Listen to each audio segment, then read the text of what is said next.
Welcome to this series, Jesus Said What? It was originally a longer sermon series that became a Right Now media program, is now a podcast series, Gospel Rant, and on my YouTube channel, Dr. Bill Sinyard, one word. And of course, available for weekend conferences. If you're interested, let me know, Bill at gospel-app.com. In this talk, we're going to look at the fourth, fifth, and sixth Beatitudes, or those that I refer to as the second triad. Our new patron, Jesus, embraces us as we are, but he doesn't leave us there. The righteous King pours out his Spirit, and we begin to change, noticeably so, to be changed better, yeah? So welcome to my YouTube channel. And hey, if you benefit from this series, like it, subscribe it, leave a comment. We love comments, questions, but it also helps us, the algorithms, get this out to more people. Thanks ahead of time. Second triad, Matthew 5:6. Blessed are those who hunger and thirst for righteousness, for they will be filled. Blessed are the merciful, for they will be shown mercy. Blessed are the pure in heart, for they will see God. All right, righteousness. Enviable, my translation, are the ones who are obsessed with the well-being of others and social justice for all. I will see to it that they are filled with God's righteousness. So here's the right question. What did they hear when Jesus said righteousness? Let me give you an example. Think of a man named Sam and a woman named Angelica. Good folk. Neither have done anything, really wrong in their lives. They don't have a criminal record. They haven't abused anyone, robbed a bank. They haven't committed felonies. A couple of parking tickets, maybe. They attend church regularly. They pray. They give. They tithe. Would they be considered righteous? Yes or no? Biblically, the answer is yes and no. Dikaio and dikaiosune, that's Greek for righteousness, were often used in the Roman and Greek text and also the Hebrew equivalents to speak of obedience to the law, right behavior, doing the right things per the letter of the law. Sam and Angelica's behavior could legitimately be described as righteous in that narrow sense, and they would even be seen as righteous people by many in a guilt-innocence context. But remember, Jesus is not speaking to a guilt-innocent context. His world is honor-shame. In the honor-shame world, righteousness has a more expansive, other-oriented drive. So righteousness is at its very core relational and other-oriented. Think hospitality in the Old Testament. Think social justice. Yeah? So here's an example that I hope makes some sense. In the Jewish history, there had been good, righteous kings and evil, not righteous kings. And what made the difference? Well, primarily it was their relationship with God. Did they rule dependent upon God, his wisdom, his direction? Did they fear his judgment and wrath? Did they meditate and rule according to Torah? Were they loyal to Yahweh and seek to establish his worship throughout the land? Yeah. A righteous king then is first and foremost in relationship with God, dependent upon God. And his righteousness is actually sourced from God. King Solomon got that. In Psalm 72, 1-2, he prays, "Endow the king with your justice, O God, the royal son with your righteousness. He will judge your people in righteousness, your afflicted ones with justice." So it's something that is endowed by God, so be it by God. So literally, give the king your justice and your righteousness, and he'll judge your troubled people with justice and righteousness. So it doesn't come naturally from the wise King Solomon. It comes from God through the king, and now through us. So God's righteousness and justice are not about being saved as much as, or choosing to be good. It's a stuff that's regularly sourced from God, based on an ongoing relationship that the client king, the patron benefactor, has with us, the clients. And it produces within us a concern for others, a desire for justice, social justice, hospitality, equity, close to what we mean by social justice today, really a better definition of social justice. And second, the good and righteous king was the one who sought to bring a happy life for all of his subjects. You get the other orientation. That's how they honored and reflect the graciousness of their patron God, Yahweh. He does it for them and through him, the king, to others. So doesn't that make sense with what we know about Jesus? Jesus' first sermon were the appropriate first words of a righteous king who's rising to his throne. So hear them in that light. Luke 4:18. The Spirit of the Lord is on me. All right, that's the source, because he has anointed me to preach good news to the poor. That's that other orientation. He has sent me to proclaim freedom for the prisoners, the recovery of sight for the blind, to release the oppressed, and to proclaim the year of the Lord's favor. Just, you get the idea. The king is really for the others who serve the king. That's the heart of the righteous king. And that's the heart of a righteous Jesus follower. One commentator says the adjective form of righteous, quote, describes a person rightly related to God and concerned for the well-being of others. That's what a righteous man, a righteous woman is all about. It should be observable. And that's exactly what Jesus, the king, was doing on the hillside. So remember Angela and Sam? Did they not only do right things, did they want the well-being of others? Were they other-oriented, or were they just in good behavior? Were they concerned about societal fairness and equity? Are they into caring for widows and orphans, the poor, the sick, the immigrants? Or were they concerned about justice and that judicial institutions treat all fairly? So righteousness is that single word that captures the two great commands, to love God and to love others. And those who do it are called righteous, dikaiosune in the Greek. So what does it look like to hunger and thirst after righteousness? I mean, I think you can get it now, right? In this honor-shame context, it most likely picks up the modern idea of social justice. To hunger for righteousness, then, is to be very concerned about the well-being of others, equity and justice in the land, institutions that care for everyone equally, care for those who can't take care of themselves, safety nets. They would be concerned for justice, fairness in the workplace. They would care for widows, orphans. You get the idea, right? They would reach out and care for immigrants. Just saying. These are hungering and thirsting for righteousness because the Spirit of God, who cares for those, the blind, the oppressed, the helpless, is in their inner being and is powerful, is transforming. So I interpretively translate the Beatitude, enviable are the ones who are obsessed with the well-being of others and social justice for all. Something is happening to those people. And so circling back to Sam and Angelica, when the spirit of our new patron comes, they begin to do right because they care for their neighbors more. Yeah? It's not just their behavior, it's their care for other people. Something internally has happened. Not perfectly, but noticeably. In Greek, kortazo speaks about being filled. So filled with what?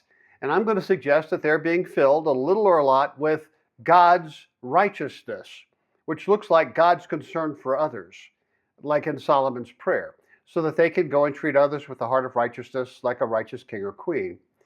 So it makes sense. If they're running around sacrificially helping others, their cup will empty pretty quickly. So Jesus promises to keep filling their righteousness cup. Ephesians 3 speaks of being filled to the full with the fullness of God. That's probably it. If not, Sam and Angelica will burn up pretty fast. So will I. So the whole verse then, enviable are the ones who are obsessed with the well-being of others and social justice for all. I will see to it that they are continually filled with God's righteousness. Here's John Barclay. Quote, grace, it turns out, is not an idea or a thing, but a radical divine dynamic. Yeah, this righteousness, this grace that comes from God is a dynamic. It's not just for us, it's really more for others through us. So I want to put an image around this. I'm calling it the Beatitude loops. I think this is going to be very helpful to understand these three Beatitudes and how the first part of the phrase lines up with the second part. Right? So I said, enviable are the ones who are obsessed with the well-being of others and social justice for all. I will see to it that they are filled with God's righteousness. Is Jesus saying that if someone is obsessed enough with helping others, then, and only then, God's going to go, yeah, it looks like they're pretty empty, I'm going to fill them? Is Jesus saying that this is a new law or kingdom principle? And if they do it, they'll get filled. But if they don't do it, too bad. Many people, many commentators think so, but I think it's unlikely. I am going to suggest that it's better to see these triads as circular. beatitude loops, I'll call them. The person who is living out of a new concern for the well-being of others is showing that they have been filled with Jesus' righteousness, a little or a lot. And Jesus commits to these as a righteous patron as they go out and pour into others at great cost to them. Jesus has their backs and will keep filling them with God righteousness so they will continue to be able to go and fill others, and on and on. It's a loop. It's not a principle, if-then thing where it's a carrot stick. If you do this, then I'll do this. It's if you're doing this, it's real obvious that I'm filling you. And by the way, as you keep doing that, I'm going to keep filling you. So it's a circular thing. It's Jewish rhetoric. This is how you know that you are my disciples, if there's evidence of this kind of love. The source of love is always from Jesus. It's not a quid pro quo. Jesus already paid for that. He already promised that, right? So, blessed are the merciful. The next beatitude or macarism, for they will be shown mercy. Merciful. Enviable are the merciful, since they will be given mercy. Enviable are the merciful, since they will be given merciful. I think that translates, picks up the nuance better. Though it's often read that Jesus is doing the cat and stick thing in this beatitude as well. You know, if you just worked hard, showed enough mercy, then maybe God will finally show some mercy to you. But if you don't, and that is a cruel thing to tell people who have been shown very little mercy in their lives, like the people on the hillside. But look, this is the joke and the tragedy behind the parable of the magnanimous king and boneheaded servant in Matthew 18. The king showed mercy, forgave all the servant's debt, restored him to honor and position, but the servant showed no mercy to another person who owed him. What's the deal? Well, he didn't have the king's mercy inside of him. That was Jesus' point. He needed to run back and get filled with mercy, right? So he proved to be a person of shame. But the people on the hillside, Jesus said, I'm giving you mercy. I'm filling you up with my mercy. Enviable are the ones who were once necessarily so self-focused, but who are now experiencing something that didn't exist before, an increasing heartfelt concern for the well-being of others around them. In the meantime, their ongoing well-being is my chief passion, and I tell you, they will be given mercy by me. It's a beatitude loop. Jesus says that in my presence, the rejects will begin to feel mercy for others. The ones who have been treated with no mercy are going to begin to feel mercy for others, not because of their hard work or effort, because they finally realize that's the thing to do, but because of mine in them and through them. Yeah? Last one in this triad. Blessed are the pure in heart, for they will see God. Blessed or enviable are the pure in heart, katharos te cardia. This is the exact phrase that is in the Septuagint rendering of Psalm 24, verse 4. Certainly Jesus has this psalm in mind as he quotes this verse. And here's Psalm 24. Who may ascend the hill of the Lord? Who may stand in his holy place? He who has clean hands and a pure heart, who does not lift up his soul to an idol or swear by what is false, he will receive blessing, baruchah, from the Lord, and vindication, righteousness, from God his Savior. Such is the generation of those who seek him, who seek your face, O God of Jacob. Psalm 24, 3-6. So look, this is the question in the mind of the Jews. What do I need to do in order to earn God's favor? That's the quid pro quo, right? So that God would legally have to bless me. Well, the typical Jewish remedies were religious, right? Sacrifice, tithe, the celebrations, but was that enough? Yeah? What is this pure of heart thing? What must I do to be good enough for that audience with God? Who is worthy enough? Well, the psalmist says those who have clean hands and a pure heart. So let's look at them. Clean hands, likely an idiom for righteous behavior. Well, yeah. So have you done enough? Have you shown by your deeds that you love God and love others enough? Well, no, there's only been one person in history who did it enough, and that's Jesus. All the rest of us fall short. So none of us have truly clean hands, clean enough. And it gets worse, this pure heart. Oh my goodness. That refers to your motivation, your intentions. Are they other focused? Do you really, really, really love others more than you love yourself? Remember our two friends, Sam and Angela. Their rap sheet looked really good. They'd probably be elected deacons or elders, but their motivation was more about themselves, perhaps, than others, maybe. So in Psalm 24 terminology, maybe they didn't have a pure heart, even though it looked like compared to the rest of us, they had pure hands. Pure heart loves God with all their heart, mind, and soul, and loves others that same way. Come on, who does that? Well, the psalmist expands on the idea of a pure heart. It's the one who does not lift his soul up to an idol. Any idol. Look, we sin all the time. We have so many idols. So what does it mean to see the face of God? This is, I think, the core of the whole thing. Remember, this is going to be a beatitude loop. What does this seeing God look like and feel like? Because it's those people who will have pure hearts. Here we go. What does seeing the face of God look like? I'm going to suggest it looks like and feels like a mother with her infant. She's holding the child close to her face. The child's eyes lock onto hers. She smiles and coos. The infant responds, and an attuning moment takes place, an attunement moment. The child is secure in that loving space in front of the mother's face.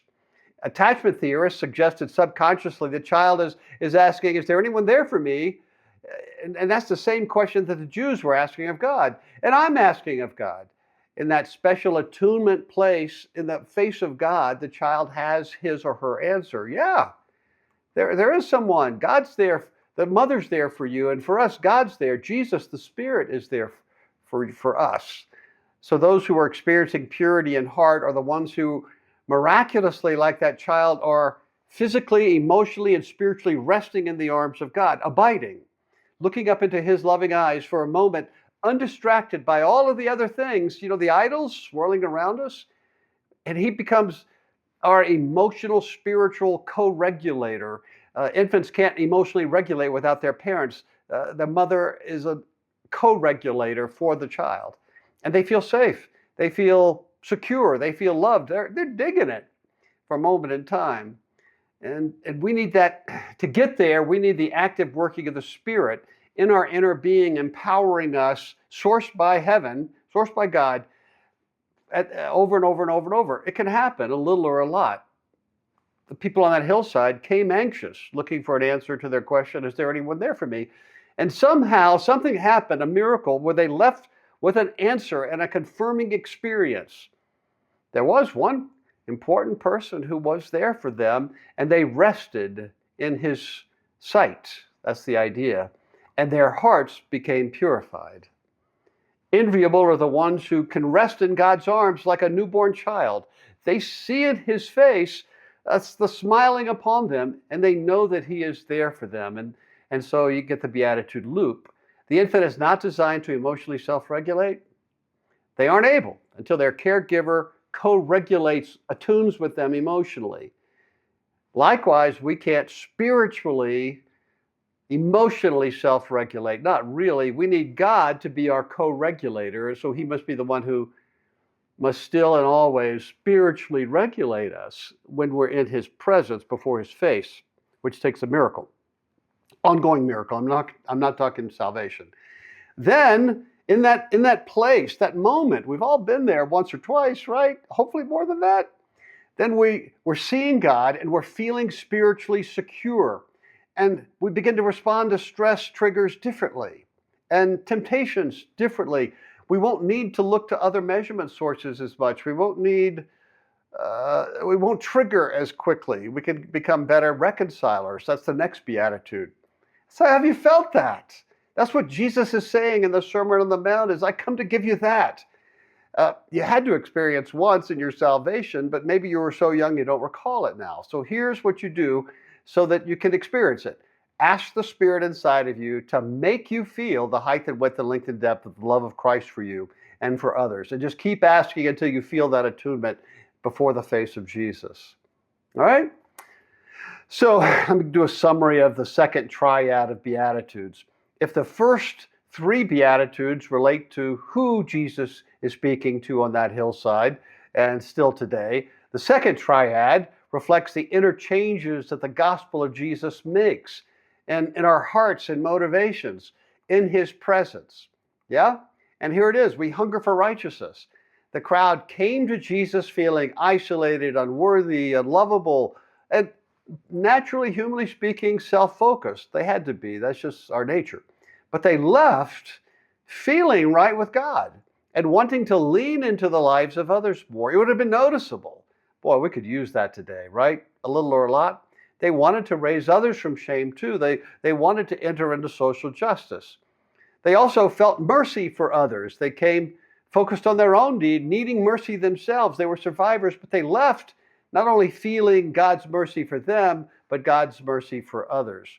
And then pure in heart. They came anxious and stressed and lonely and isolated, but in the moment on that hillside, they rested in Jesus' loving arms, more at peace, and depending upon them as their patron, benefactor, and shalom. And so they were no longer drawn towards the addictions and towards the other idols. Yeah? Amazing. And this is what Jesus still does today. So here's the final word. Now we begin to see what the Sermon on the Mount is all about. It's not just a new class on how to live principles that we're just on our own. That's just such deism and humanism combined.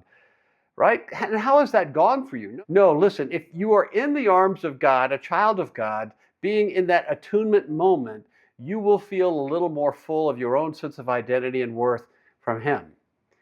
You just don't need others to fill you as much. You're being filled by God out of His fullness and His mercy a little bit. You're in a different emotional headspace. You can forgive easier. You're not taking yourself so seriously. You can pursue reconciliation through dialogue and intervention a little easier. You can agree with people or disagree with people without going into a trigger. You can even take them to court, but you're going to feel differently. You may even feel a little bit of empathy and benevolence for the person who hurt you. A little.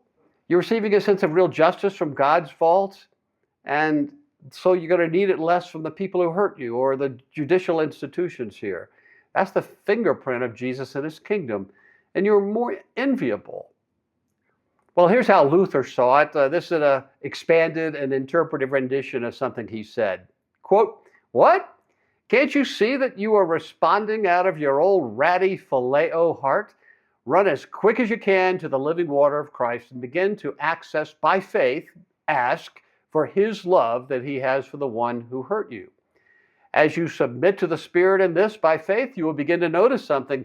You will argue for your position less. You will feel the need to justify your anger and hurt less often. Even if you have a wildly strong case for being in the right, you will need to convince others less. You'll hold to your rights a little less enthusiastically. You'll begin to see that Jesus already paid for that crime against you. Just ask and be filled with the Spirit again and again whenever you need. And boy, do you need Him. Then you will begin to react like a resident of the first world less often, and you will find yourself stepping up to the throne again as a child of the King more often. You will just begin to love God and others with His love. There will be at last movement towards reconciliation. It may only be 5% or 10% of the way, but it will be noticeable. Martin Luther, Posture of the Ground, Prayer. So here's some engaged questions for you. Number one, what did you learn today that you didn't know before? Do you agree or disagree? Push back. Engage number two. Here is our interpretive translation of the second triad of Beatitudes. How has the presence of Jesus changed these people? Here are the Beatitude loops. What jumps off the page to you? Enviable are the ones who are obsessed with the well-being of others and social justice for all. I will see to it that they are filled with God's righteousness. Enviable are the merciful to others. That tells me that you are experiencing His mercy for you over and over. Enviable are you who rest dependent in God's arms like a newborn child. You will see His face smiling upon you and know that He is there for you. Engage question number three. Here's John Barclay. Quote, within this community, honor, also rightness, does not have to be sought. All the honor that counts has already been given or will be given by God. Believers are freed from the need to establish their honor through competition or in retaliation against those who harm them, and they can afford to grant honor without reservation to others. In fact, Paul outlines a paradoxical inversion of the normal honor quest. In loving one another, believers strive to take the lead not in claiming honor, but in giving it to one another. Because this is done in a reciprocal way, no one is left demeaned, but all are supported within a community where every member matters. Close quote. So, what thoughts popped into your head? Push back. Has this been your experience? See you next time. Remember, the core of the gospel is that because of all that Jesus has done on your behalf, God loves you as you are, not as you should be or could be. Yeah? See you next time. Take heart, child of God.